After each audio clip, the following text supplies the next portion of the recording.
Alright folks, so it's been about a week since I uploaded the last video on the Geo.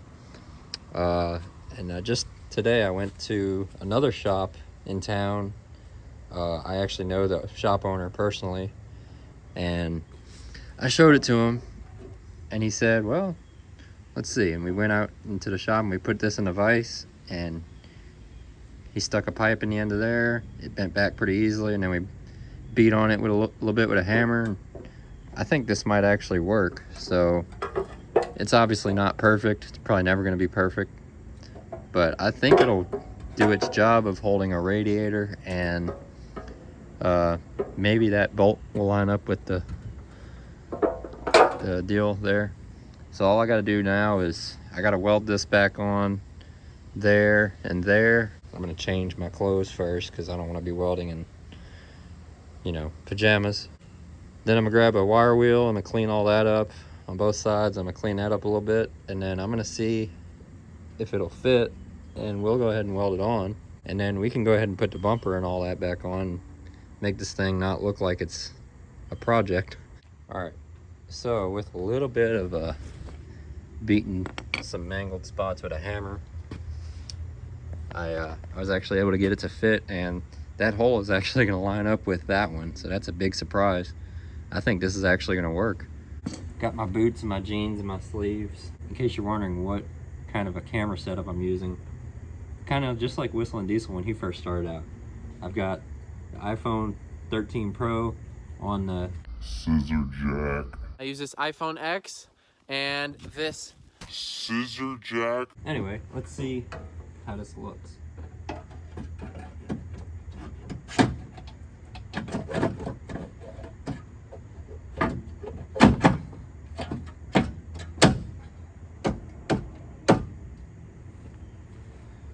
Okay, so that's about what it's gonna look like.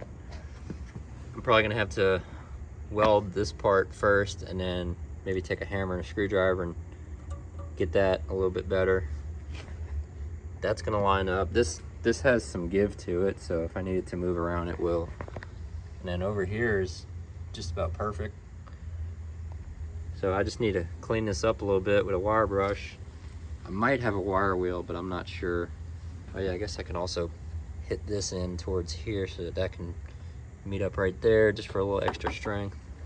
Yeah, we're not gonna worry about that little guy. Yeah, this looks good. All right, so I don't have a wire wheel, but cleaned it up with a wire brush as best I could. And I really like that these tack welds are actually lining up with where they broke off on this side. This side is gonna need a little bit more attention, so I'm gonna do this side first. Also, full disclosure, I am not a bad welder. I took a welding class in college, and I've made tens of thousands of dollars working in repair, like welding repair and manufacturing environments. But that's all with, those professional grade, high dollar Miller machines. This is a cheap Harbor Freight machine, probably one of the cheapest ones you can get at Harbor Freight. It's flux core, no gas. I've never had a good experience welding with any of these. And an even bigger concern is that I have very little wire left, so hopefully I might have to just do some small tacks, and I may have to go get some more wire, and wire's not cheap, so that's fun. Anyway, like I said, I'm gonna start with welding that up, or tacking it up at least. Look away.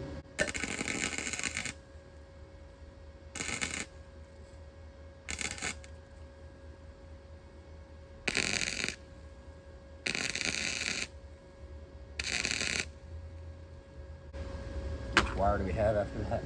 Yeah, I'm definitely gonna need more wire.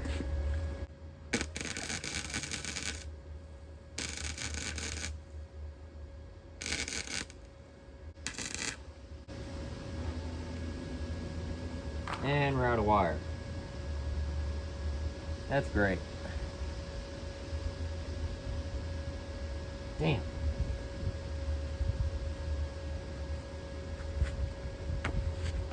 Well, I guess I need to go get some wire. All right, fresh spool of non-Chinese wire. Let's try this again.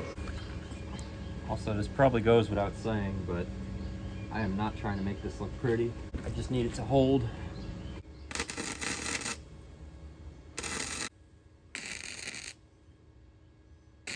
Is there anything I can do on the bottom?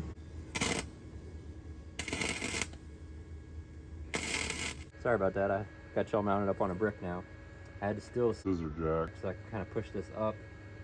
I got it up where I want, but this is kind of bent out, so I'm gonna hammer it in.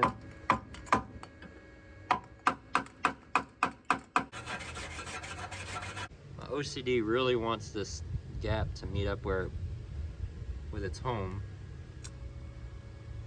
but if I try to go up any more on the jack, it just lifts the whole car up.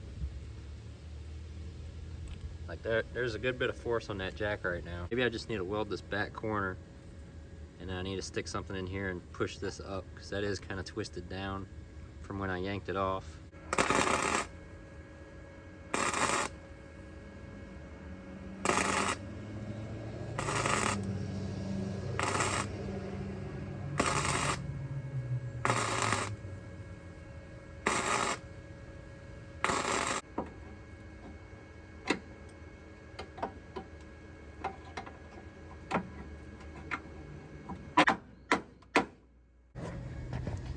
It's getting there. It might be about as good as I'm gonna get it.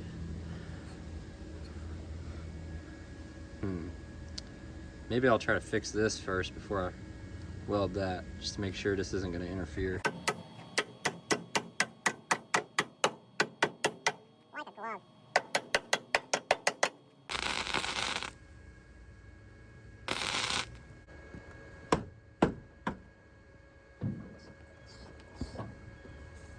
I think that's as good as we need to get that. I'm sure some of you want to see the weld, so there you go. Nothing more than some honestly not bad looking globs of metal just to hold this subframe on. And we're even going to take some random spray paint I found and just touch it up, just for the sake of that warm fuzzy feeling, even though this is the South. Stuff doesn't rust here, but just because. All right, I'm gonna go ahead and put all this stuff back together off camera, because it's probably gonna be a little bit of a freak show, because parts have been kind of scattered in the probably month and a half since I took it apart. Also, my phone's about to die, so I'm just gonna save you guys the boredom, and I'll let you guys see it when it's done. Should be pretty straightforward though. All I gotta do is put this bolt back in, put those 4 bolts, and hopefully the hood will actually latch. And then I think it's a bolt here and a here for the bumper, and some screws on the side, and then the plastic that goes around the headlights. So yeah, some of the bulbs, like the turn signal bulbs on the bumper, probably going to get new housings, because that one's busted. And I think this one was also not in such good shape. I took it out, I forget why. But yeah, I'm gonna go ahead and do all this off camera and I'll be back. Okay, so I discovered something kind of funny. So if you remember in the last video, I was struggling to get this bumper off because there was a bolt hidden. So you got this one here, and then there's another one in the front. But what I didn't realize is that if you just take this marker light off, it's right there. So I take back everything I said about this being a difficult job. And yes, I was indeed stunned. Willard, you're stunned. Willard, get out of here. All right, well, it's all back in one piece. I must say it actually went together pretty well, considering what this thing went through. Bumper's a little broken here and there. I might fix that up with some drifter stitch. Both the marker lights are pretty much unusable. That one's broken right there. What's going on with the other one? Why did I take the other one out? The other one looks okay other than the chrome coming apart. So I'm either gonna have to somehow find some new marker lights, or what I'm more likely gonna do is I'm probably just gonna come up with some kind of LED solution for it. The hood's got a weird gap on this side. Not sure what that's about. But it does latch, surprisingly. It latches pretty well. And it pops like it should.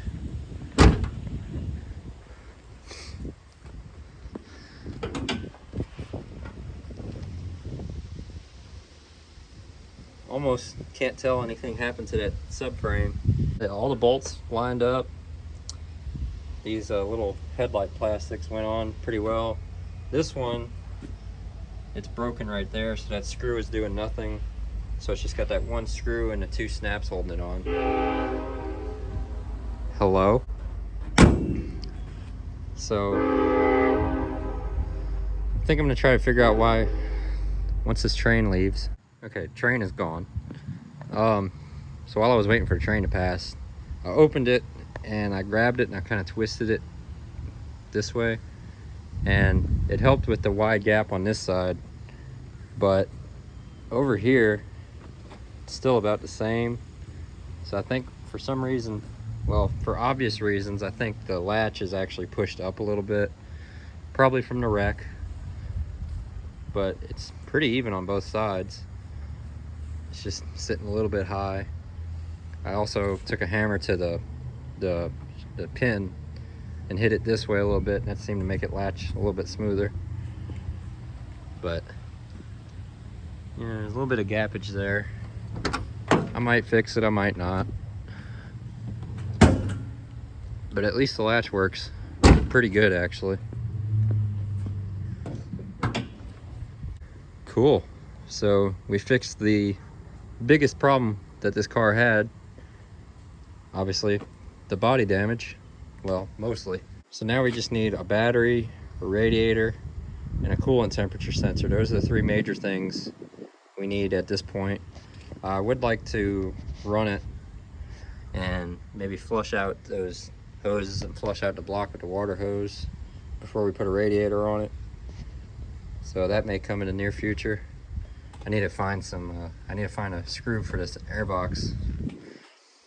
And then once we actually get it running, I can probably pull some codes from it and see what all these missing plugs are for. I'm sure it's all just for EGR and EVAP stuff.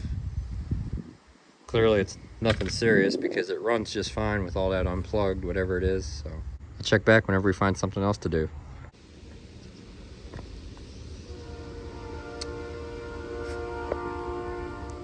Of course. Okay, we're just gonna pretend the train's not there. So it's been a couple of weeks since I fixed the subframe issue and got it looking like a car again. You might notice I painted the wheels, and it's really just been sitting here ever since. I have run it once. I ran it a couple of days ago. I had this muffler sitting around, and I used that flex pipe that was in the back of the car that was in that box, and I was able to just kind of slip it on the manifold and slip it onto there, and it allows me to run it for, you know, about a minute since it has no coolant in it. It allows me to run it like that without driving the neighbors insane. What I'd like to do is I'd like to run it like that, but run it for a little longer. These radiator hoses, they're kind of nasty. This one has tape, so that one's probably fine, but that one's kind of nasty. I'd like to flush the block out, so have some water circulating through it and be able to let it run for a little while longer. To do that, we need a garden hose. I have a garden hose, but the problem is, if I run it right here, it's just gonna make a mess on the concrete, and it might end up getting into the house a little bit. Also, the garden hose only reaches to right there. So what I'm gonna do, I'm gonna start it up and I'm gonna drive it right there. Its first drive is gonna be backwards and then forwards. And then hurry up and hook the hose to it and get some water going through it before it gets hot. And that's the general plan. kind of a waste of time, but I mean, hell, it's something to do while we're waiting to get parts for it, so.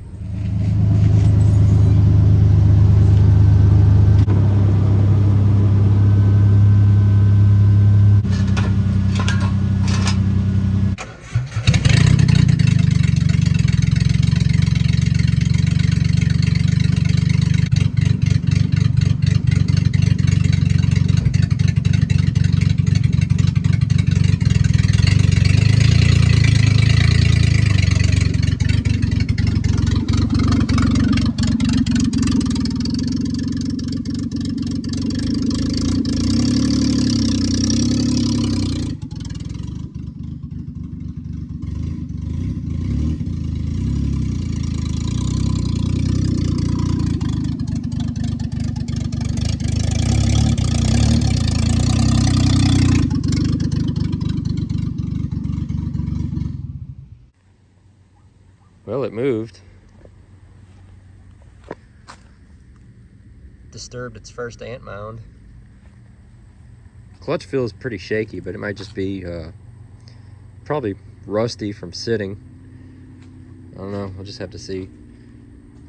It brakes worked.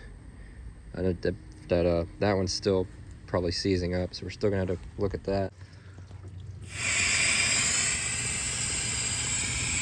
That's a problem.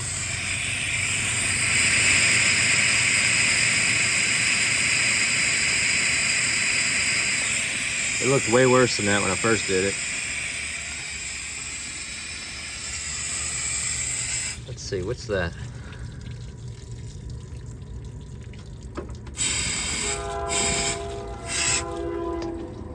Bruh.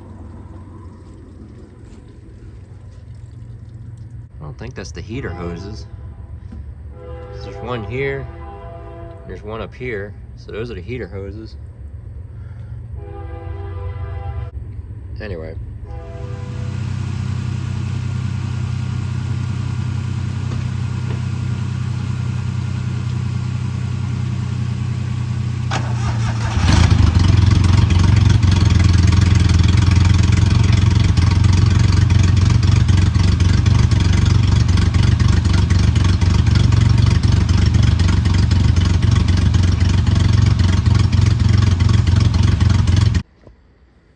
Okay, so I got a few updates on the car.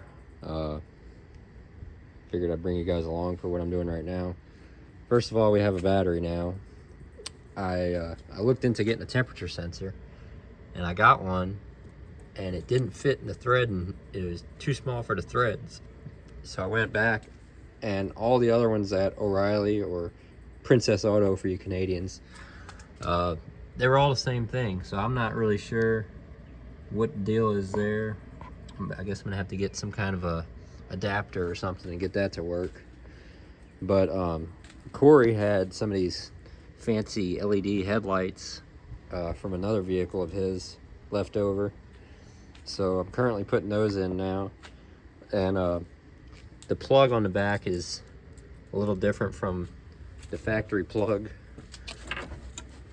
It's got 3 prongs just like the factory one, but it's, see how this one's offset at an angle.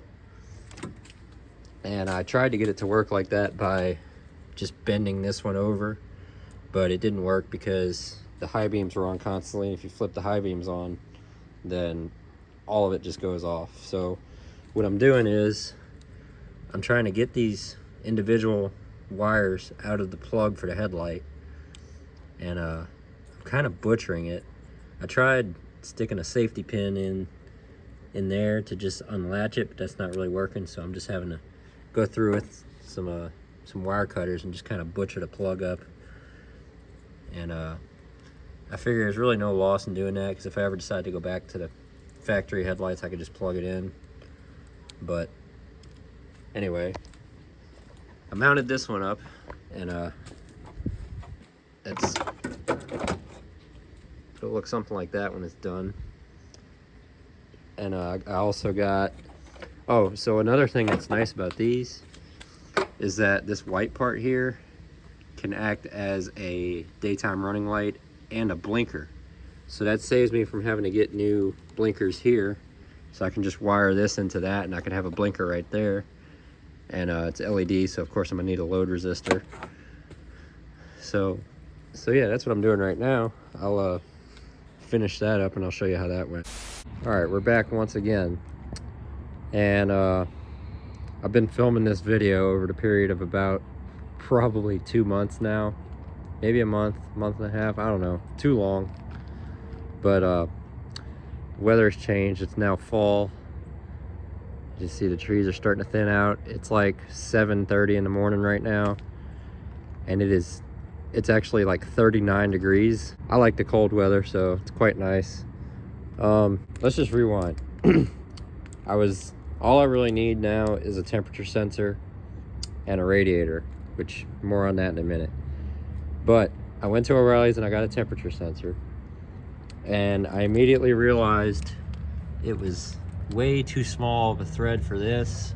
So I brought it back and checked out the other ones that they had in stock, and they were all the exact same thing.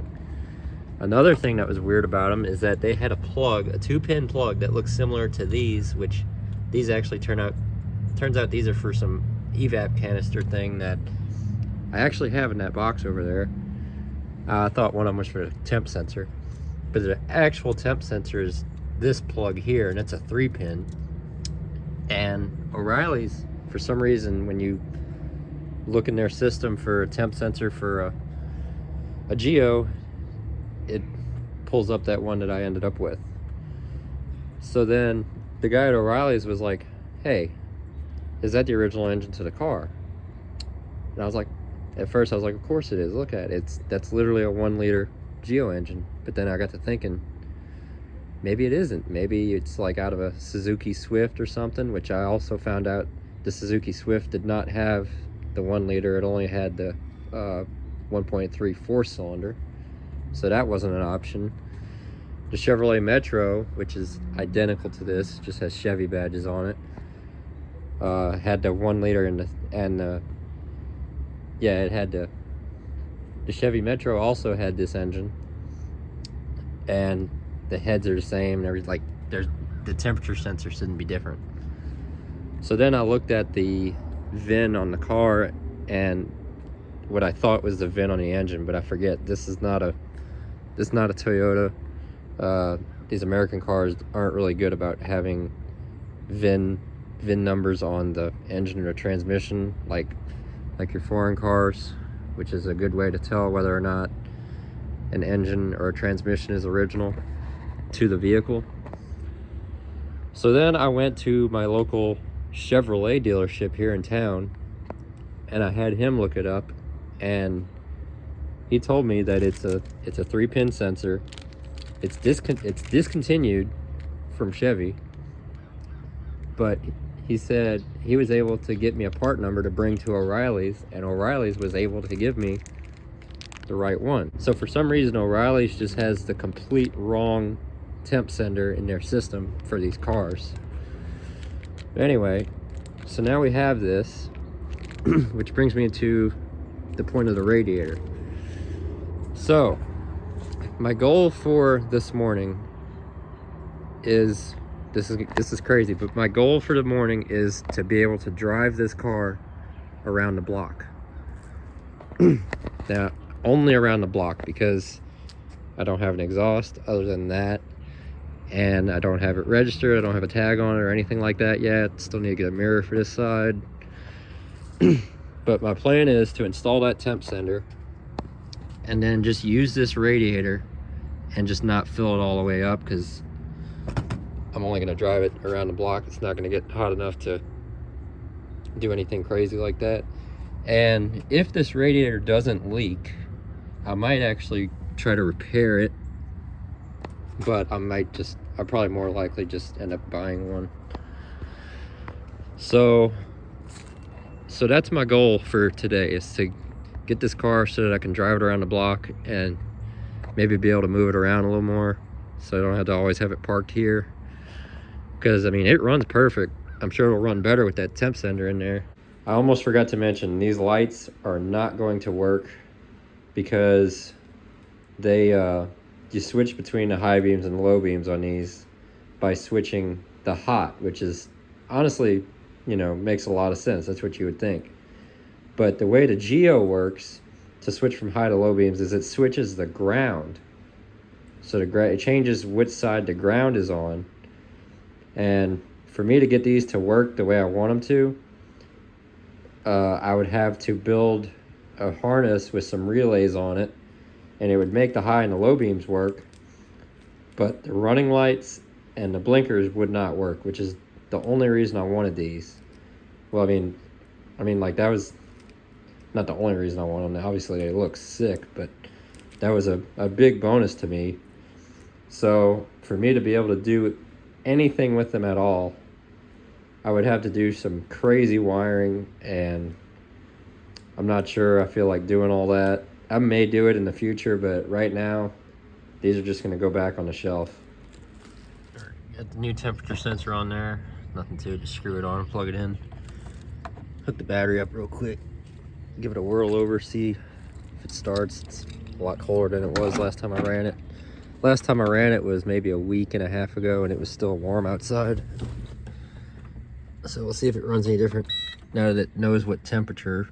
It knows, it kind of knows the definition of temperature now.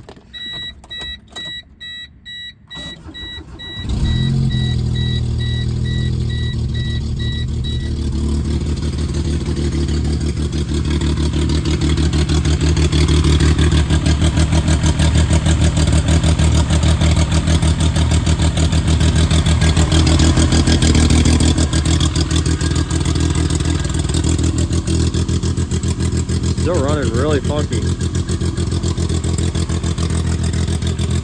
but it's definitely idling a lot higher, so I guess it's I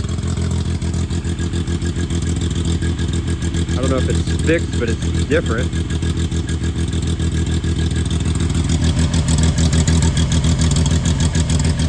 Let it get some temperature in it, see if we get a temperature reading, make sure it's working. It's definitely different though.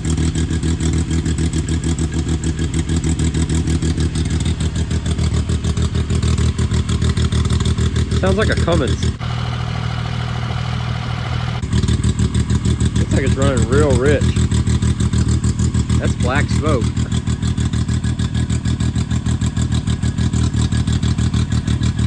Why is it running like that? I mean, it sounds cool, but it's not right.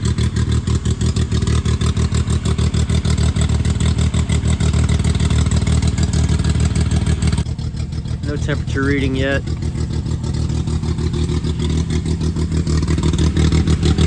The sensor's still cold, I think. Yeah.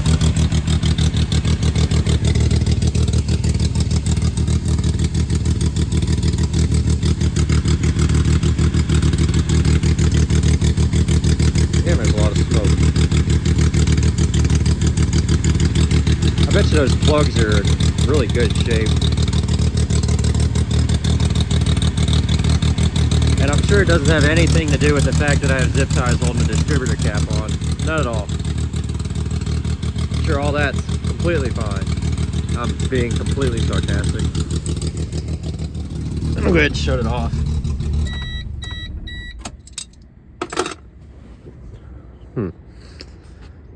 I don't know. I'm not gonna worry too much about it, I guess. But I would say that sensor is doing something because it's idling a lot different than it used to, and I don't think that's because of the temperature difference. I guess I'm just gonna go ahead and slap that radiator on and maybe slap that fan on there too, and just kind of see what happens. All right, I'm armed with a 10mm. I know it's a DeWalt, it's not a Milwaukee. I prefer Milwaukee also, but you know, this is what I have. Goodbye. So I'm taking this off. I don't have the other one, I don't think, but even if I did, I'm gonna need this side, and this looks like it'll go right here. Yeah, so I'll just use that on that side. Take this. I'm sure this thing isn't gonna leak out of the bottom. No, not at all. See? It's fine.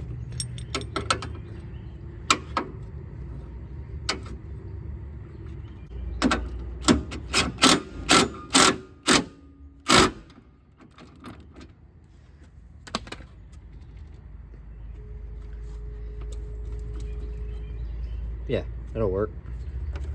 Slide that on there. And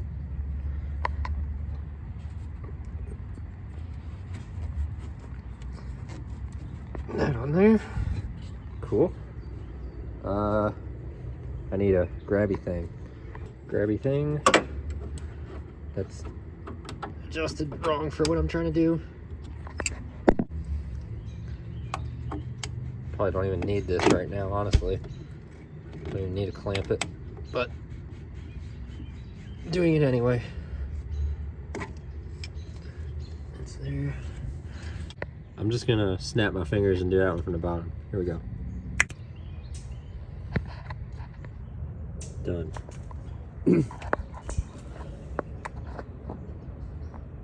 Also, I had an assistant. Now I am gonna put straight water for now. It is cold. I'm not gonna leave this in there if it gets below freezing. And all of this is probably gonna come back apart pretty soon anyway, so it'll be fine. Oh look, we got a inspection port to see. Oh yeah, we can see that it's taking water. Okay, I forgot about that, so I need to go get something to plug that on. All right, so it's been running for about maybe almost 10 minutes. I hooked the fan up.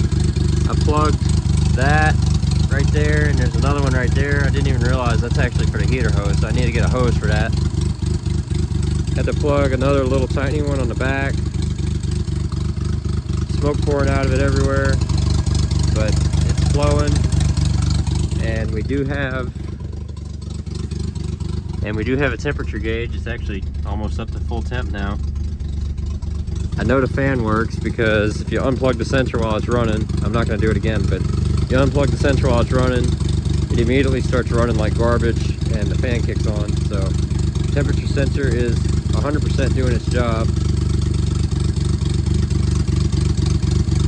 I want to let it get up to temp, and then I want to see that fan kick on, and then I'll probably drive it around the block once, but wait till it's not so early in the morning, because I'm gonna have to take that. It's gonna be no muffler. It's just gonna be straight out of the manifold, so it's gonna be full noise, and it is like balls loud when it's like that. And I'm about to drive it around the whole block like that, so I don't want to wake everybody up just yet.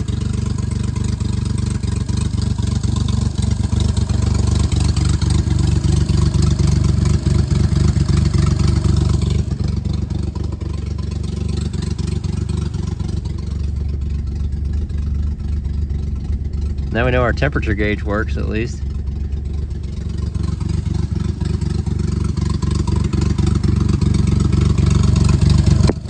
Like I said, I just really want to see that fan kick on. I know it works, but I just want to see it kick on.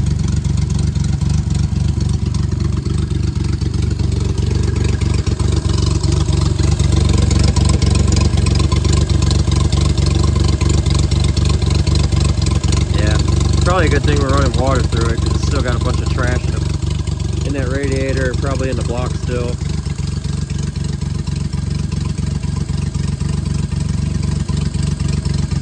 I plugged off the PCV for now until I get a valve.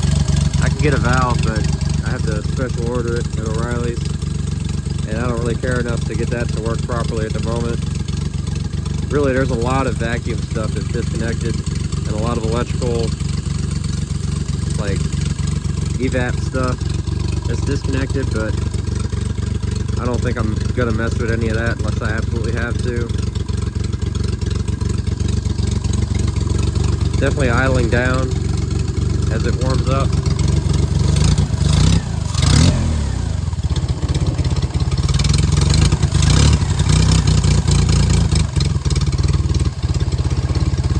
Still doesn't quite know that it's a Geo.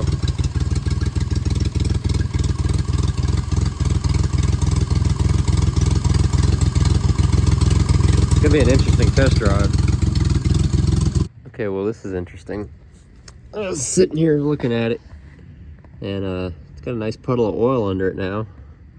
And it looks like it's coming from either that oil pan gasket or that sensor. I'm guessing that's a crank sensor, or oil pressure sensor or something of some kind.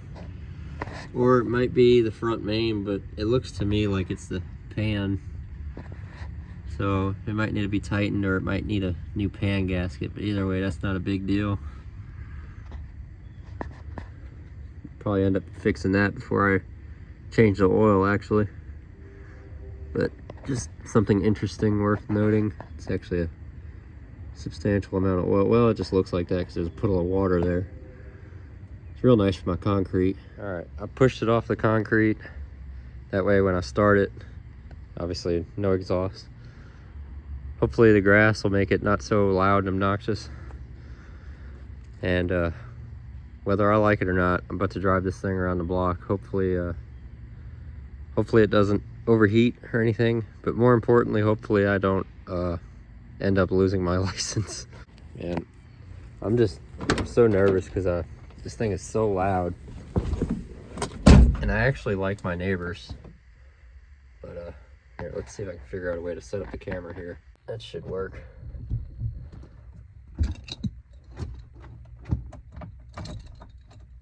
All right, full noise incoming.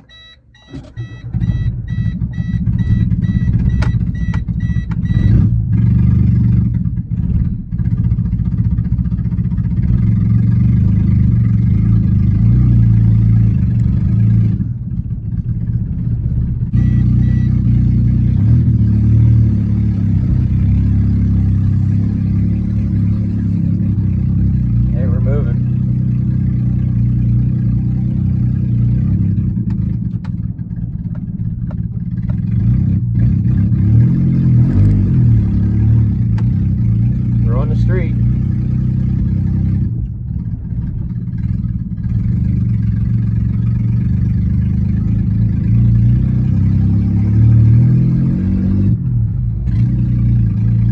Second gear.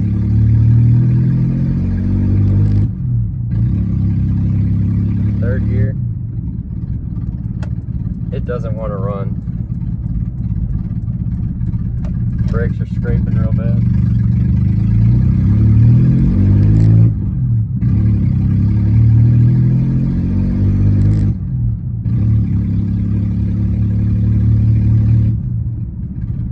I ended up making an extra block because there's a bunch of kids and I didn't want to scare them.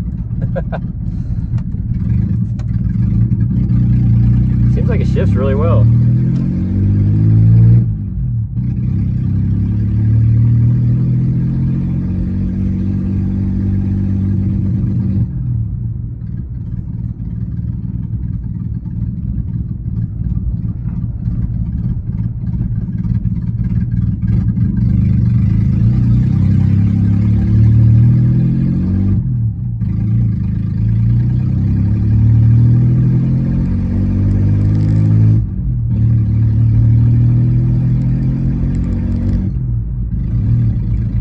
Got fifth gear, got fourth, got all the gears,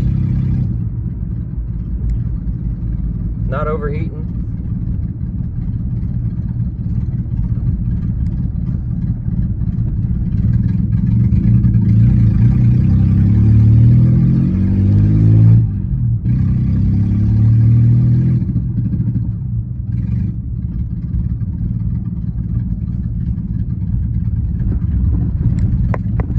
Back at the house.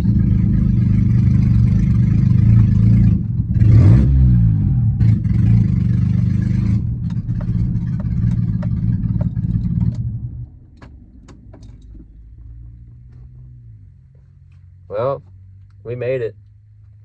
I will say this Geo definitely shifts a lot better than my last one did. Because I remember the last one you couldn't go into first gear while you were moving at all. This thing shifts like the Corolla. Okay, this is gonna be the last clip. It's been about 2-3 weeks since I drove it, well, on camera. I've driven it a good bit off camera since. It's still completely illegal. I ended up making this makeshift exhaust which is constantly falling apart, as you can see there. But it's basically just a muffler, and I tacked it to the bottom of the subframe and took some flex pipe, and it kind of works, but the engine torques back and forth a lot, so it keeps coming out. But it makes it to where I can somewhat drive it around the block without destroying my neighbor's eardrums. And it's been running pretty okay. Actually, I mean, it's not perfect. I'm sure it probably needs a set of plugs and wires and a couple of knickknacks here and there. As you can see, it's fall. Full fall season is in full effect. Nice. Damn, what they hauling? But yeah, fall season is in full effect. There's leaves everywhere. It went down to 28 degrees one night, and it's currently probably 70 something degrees. So, you know, bipolar Arkansas weather. But anyway, that's gonna do it for this video. I'm gonna try and have a part 3 where we actually get this thing roadworthy, take it to the exhaust shop and get an exhaust built for it, get blinkers working, get tags registered, get a mirror, and all that fun stuff. If I don't decide to sell it before then, which fingers crossed that won't happen, because I was pretty upset when I sold the last one, and I know I'm gonna be pretty upset if I have to sell this one. You guys are probably gonna be upset too, so hopefully that doesn't happen, and there will be a part 3. And that's all. If you actually made it this far in the video, thanks for watching.